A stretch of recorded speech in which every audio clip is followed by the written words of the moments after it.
তো আসসালামু আলাইকুম গাইস, কি খবর? সবার সাথে সবাই অনেক অনেক ভালো আছেন। তো গাইস, আজকে আমি যাব ঈদের শপিং করতে। ঈদের শপিং করা হয়নি, ঈদের মাত্র বাকি আছে 2 দিন। আজকে হচ্ছে বৃহস্পতিবার, তো এখনো ঈদের কেনাকাটা হয়নি। তো আজকে ঈদের কেনাকাটা করব। তো চল। তো ফাইনালি বেরিয়ে গেলাম। এখন 3জন, এই যে আমার ড্রাইভার, পিছনে একটা গার্ড, আর আরো একটা বাইক আসছে। তো এটাই বাস্তব।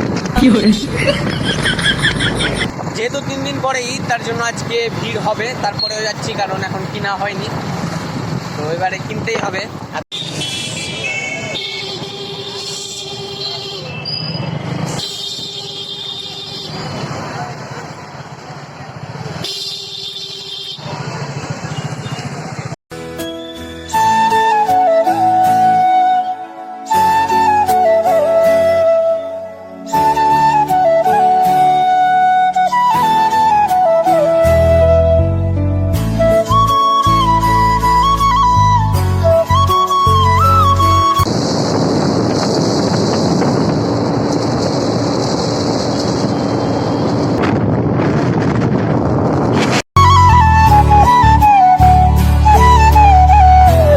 ঈদের শপিং গুলো হয় বাসুদেবপুরে, কারণ এই জায়গায় সব থেকে ভালো কোম্পানি আর ভালো কাপড় পাওয়া যায়।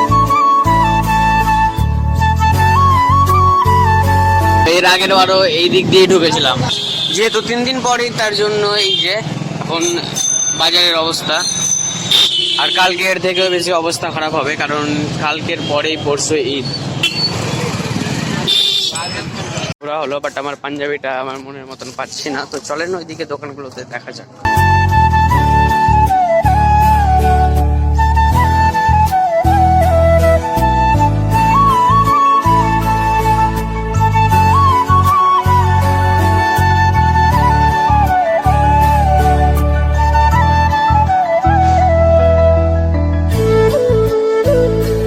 তো প্রায় সব জায়গায় ঘুরলাম আর দেখলাম অনেক জায়গায়, বাট পাঞ্জাবিটা আমার পছন্দই হচ্ছে না।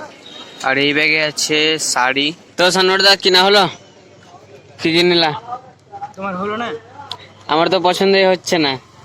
একটা পাঞ্জাবি নিতে এসেছি, তো পাঞ্জাবি তো পাচ্ছি না। এই যে ওই দোকানে খুললাম, এখনো পাওয়াই গেল না। তো এখন দেখা যাক কি করা যায়।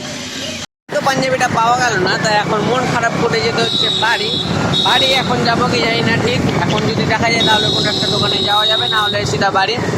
আর এবারে ঈদটা কি কেমন হবে আমি নিজেও জানি না। হতে পারে পাঞ্জাবি কিনে পাবো, মানে পছন্দের মতো পাবো, আর তা না হলে দেখা যাবে।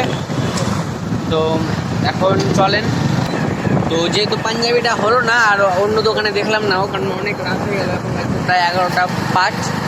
তো এবারে দেখা যাক, কালকে এখনো সময় আছে, পরশু ঈদ, এখনো সময় আছে। তো আজকের ব্লগটা কিন্তু আমি এই পর্যন্ত এন্ড করছি। যদি ব্লগটা ভালো লাগে তাহলে ফটোফট লাইক, কমেন্ট, সাবস্ক্রাইব করে দেবেন। সবাইকে জানাই অ্যাডভান্স ঈদ মোবারক। আসসালামু আলাইকুম।